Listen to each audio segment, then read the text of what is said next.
Hello everyone, I'm Dawn. Welcome to my channel. Thank you so much for visiting with me today.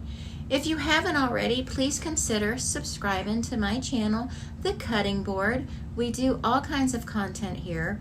We do true crime, commentary, food content, DIY projects, makeup, SFX makeup, commentary, vlogs, and most importantly, at least to me, Disney content. But in this video, we're going to discuss a YouTuber who has been very problematic over the years and just seems to be getting worse. I think it's important to look at the situation because if nothing else, she provides an excellent study of how not to be.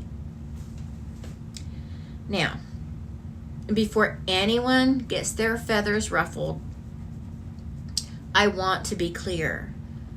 What I'm sharing today is my perspective only. I'm talking about patterns of behavior that many viewers have noticed, many viewers have observed over time. The way she presents herself online and the choices she makes in her content and interactions. This isn't about diagnosing anyone or labeling anyone definitively. This is me talking about what I've seen and how it lands for people watching, or how I think it lands for people watching. So let's dive in. Amberlynn Reid. She has been on YouTube for quite some time. And I've watched her from the beginning off and on. And anyone who's followed her channel for even a little while knows there are patterns that can be frustrating to watch. Very frustrating. Oh, kind of makes you want to choke your TV or your device. So, yeah.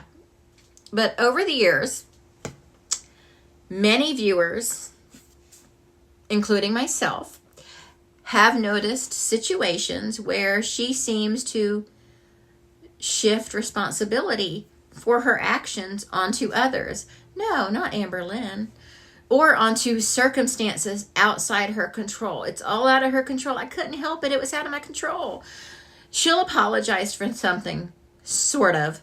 But the apology, the sort of apology, often comes with an immediate but or, well, I didn't clause. And you know the one I'm talking about, you know, the classic, I'm like this because of my mental illness. I'm like this because of my BPD explanation. Or excuse, as it is. Now, here's where it gets tricky. Mental health is serious. It is a serious issue. And living with a condition like borderline personality disorder, which she claims she has, but a lot of people don't believe that she's been diagnosed. It can be extremely challenging. I don't want anyone to misunderstand me. There are people who struggle daily with BPD, who are compassionate, self-aware, lovely, and working hard to live authentically and kindly. And for those people, seeing someone use BPD as a justification for behavior that's manipulative, hurtful, dismissive, and ABUSIVE can feel invalidating. It's like watching someone wave a shiny get-out-of-jail-free card and saying, well, my disorder made me do it. I gotta go to take it. That's not accountability. That's not. That's a performance, and she is very performative. It's a performance that can hurt real people trying to navigate life responsibly. Another diminishment. I know I talk about diminishment a lot. In my opinion, one of the most frustrating aspects of following Amberlynn over the years is the way she constantly gaslights. It is constant. or deflects when people hold her accountable. Darvo. Gaslighting is when someone manipulates the story so that you question your perception of events. Oh, I never said that. Or you're misunderstanding me. Even when you know exactly what happened. If you watch Rachel's last several videos as of the date of this video, which I will link her channel in the description down below. I highly recommend her if you haven't seen her. But if you're here, you've probably seen her. Excellent content creator. Excellent commentary on Amberlynn. Excellent. But anyway, you will see that cold hard manipulation in the text that she shares. And gaslighting come to life with those text messages from Emily. I'm not saying Emily is an angel. I'm not saying that at all. I don't know very much about her, but I definitely don't think she's an angel. But I've watched Amberlynn long enough and know enough about her and people like her that I can see that ABUSE from a mile away. And that is exactly what it is. Make no mistake. And over the years, there have been multiple moments where viewers and people alike have, regular people in her life, have expressed concern or frustration only to see the narrative spun in ways that protect her image rather than addressing the behavior. She will not address her behavior appropriately. Now, don't get me wrong. Everyone can have bad days. Everyone can make mistakes. And everyone has, moments that they wish they could take back, that they wish they can change. That's life. And we've all been there. But there comes a point when it's not a bad day. It's not a mistake. It's a pattern. And when you have a long running pattern where the same types of behavior keep showing up, and the public messaging consistently shifts blame away from yourself, it becomes harder to view those moments as isolated incidents. And this isn't about picking on someone online. It's about observing patterns and acknowledging that they exist. And this isn't fat phobia. She's going to accuse everyone of being fat phobic. That's not what this is. Let's talk about the BPD aspect a little more, because I think this is where it really impacts communities. Borderline personality disorder is often misunderstood, even by professionals. And there's already a lot of stigma surrounding it. People with BPD are not inherently manipulative or malicious. It's just not part of it. They're human beings navigating emotional intensity, fear of abandonment, and relationship challenges. But when a public figure like Amberlynn repeatedly points to BPD as a reason for behavior that harms others, it reinforces false stereotypes that people with this disorder are inherently unstable or excusable for poor behavior. Did I say that right? I don't know. You know what I mean. And that stereotype is damaging. It makes it harder for people who are genuinely trying to manage BPD and live authentically, to be seen for who they truly are, not for what mental illness they have. I just drooled. I'm sorry. And there still is the lingering doubt. I'm still drooling. Well, not outright lingering doubt, but lingering doubt that she was even ever really diagnosed with it. We don't even know. She's narcissistic. That's what she has. I mean, I'm not diagnosing her, but classic narcissistic personality disorder, especially after you read those texts that Emily shared in the Rachel video. It's just all over the place. Narcissism. Being properly diagnosed with any mental illness is something that takes deep honesty, courage, reflection on the side of the patient. And I just cannot see Amberlynn telling a therapist the whole truth about herself. Because if she did, she, I believe, would be diagnosed with something else.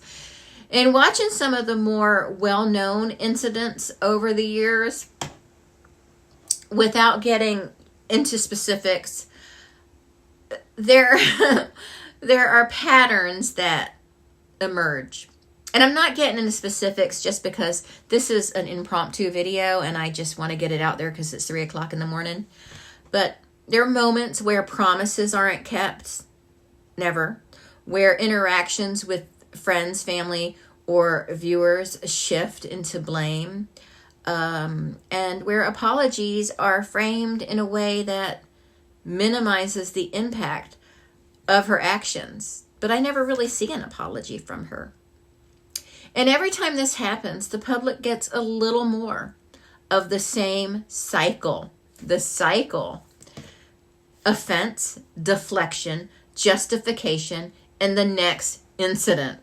And viewers who have followed for years start to notice a pattern. It's not just a one-off thing. It's not just a one-off mistake. It's a behavioral pattern. Now, I'm sarcastic by nature. It's a defense mechanism. But let me be blunt. Watching this cycle play out can be equal parts frustrating and absurd. You'll see a public apology, maybe, but it's like watching someone try to plug a leaky pipe with a Band-Aid. The leak keeps coming back. And, you know, it's not going to hold. And yet, the content continues. The justifications continue. And somehow, people keep tuning in. Hoping, maybe, I don't think many people are hoping this anymore, but some hoping just maybe things will be different this time. I don't really think anybody's hoping for that, but someone might be. But I don't know if that even applies here, because when has Amberlynn ever really tried to apologize? I mean, really, truly apologize for anything. She doubles and triples down on her lies and her manipulations and her deception, you know, and her misdeeds, and with the greatest of ease, like with such ease. Like she doesn't even care when she's caught in lies. It's psychotic. She just continues the BS. But patterns are patterns, and patterns repeat until someone changes them. And that someone has to be Amberlynn, and she can't do that because she can't even acknowledge that she has a mental illness that needs to be treated, or even acknowledge that she's been correctly diagnosed, if diagnosed with anything at all. I want to be clear too, calling out these behaviors is not the same as attacking someone. I'm not attacking her. It's about saying, hey, here's a behavior that we can observe publicly. Here's how it impacts people, and here's why it matters. She doesn't care, but that's what it is. We can talk about accountability without being cruel. It's hard for Amberlynn because she just gives you so much ammunition. Ambernition. And in this case, accountability isn't about shaming. It's about acknowledging the way repeated patterns of behavior and deflection and justification can normalize harmful behavior. The biggest takeaway here, and the one I want to emphasize, is about using mental health as a shield. BPD or any mental health condition should never be a free pass to harm others. Never. yet she uses it as one all the time. When someone repeatedly frames their actions as, "It's my disorder," it sends the message that behavior doesn't have consequences. And she doesn't deserve consequences because of her illness, her mental illness. And that's dangerous. It's dangerous because it minimizes real suffering. It invalidates the experiences of people living authentically with these struggles, with these conditions, who don't behave like Amberlynn, and most of them don't. And it perpetuates harmful stereotypes again. Accountability is not optional. You hear me, Amberlynn? It's not optional.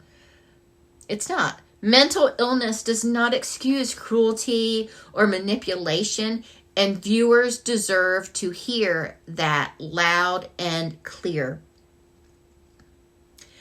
At the same time, I think it's important to note that discussions like this can be uncomfortable, and I'm aware of that. I'm uncomfortable right now. My butt hurts. My leg is cramping. But no one wants to feel like they're being mean or judgmental. But this is not about cruelty. It's not. It really isn't. It's about awareness. When public figures wield excuses for their actions, it's not okay. And it's necessary to call attention to the harm that can be caused. And it's especially important to make a distinction between understanding someone's challenges and accepting behavior that repeatedly hurts others. Now, I have followed many creators over the years, many creators. And Amberlynn Reid is by far one of the most diabolically manipulative ABUSIVE individuals I have ever seen on YouTube. And that's dangerous. And I think that there's something we can all learn from situations like this. Patterns of avoidance, deflection, and justifying behavior with personal struggles it's a red flag. Not just for fans or viewers, but for anyone navigating relationships or public influence. We can choose empathy. We can choose understanding, but we can also choose boundaries and accountability. You don't have to excuse every action just because someone struggles internally. Everyone's struggling with something. And saying that out loud is not only valid, it's necessary. So, where does that leave us? For me, it's a reminder that being a public figure comes with responsibility. You may not like it, but it does. Your audience is paying attention. Your words carry weight. That is not a fat joke. And your patterns of behavior shape the way people see you. It's also a reminder that mental illness is not a magic eraser. It's not. It's a challenge to navigate, yes, but it doesn't justify repeated harm to others. And as viewers, we have the right to observe, to critique, and to expect accountability. Again, holding Amberlynn Reid accountable for her very bad behavior is not fat phobia. She's going to blame that. She's going to blame fat phobia every time she's backed into a corner. You're being fat phobic. Every time someone expects accountability from her, she's going to scream fat phobia. And that's not what this is. It's not. She could be 100 pounds and her behavior will still matter. The pain she causes others with her manipulation, her gaslighting, And yes, as it turns out, physical abuse, allegedly. But I believe what Emily says because, again, patterns. Casey, Becky, Destiny, how we suspect that she treated Crystal, and how we strongly suspect she treated Feline. It's patterns. I know this is kind of a heavy topic. Again, that is not a fat joke. But I also want to leave on a note that's constructive. If you're someone who lives with a condition like BPD or any mental health challenge, this is for you. Your struggles are valid. You are capable of kindness, growth, and accountability. You can make mistakes. All of us can. You can apologize and truly do better next time. And most of you probably do. And that's the standard we can all hold up, not just for public figures, but for ourselves.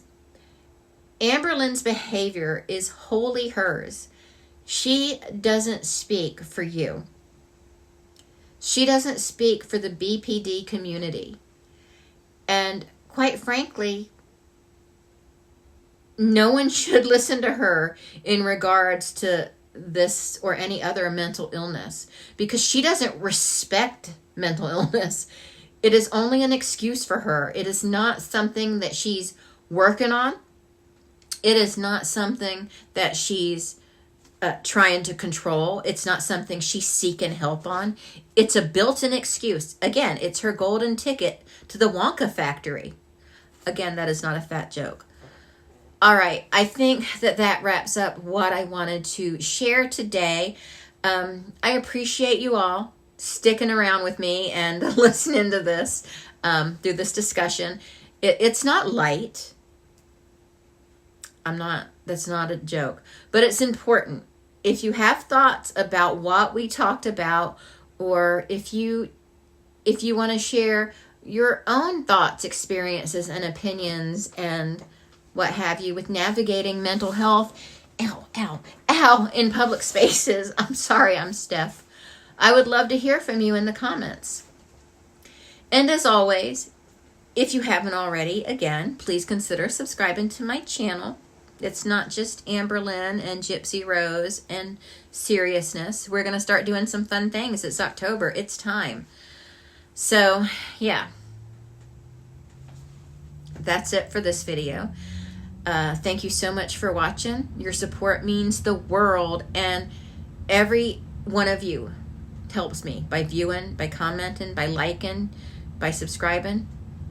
So anyway, thank you so much, and I will talk to everyone later. Bye.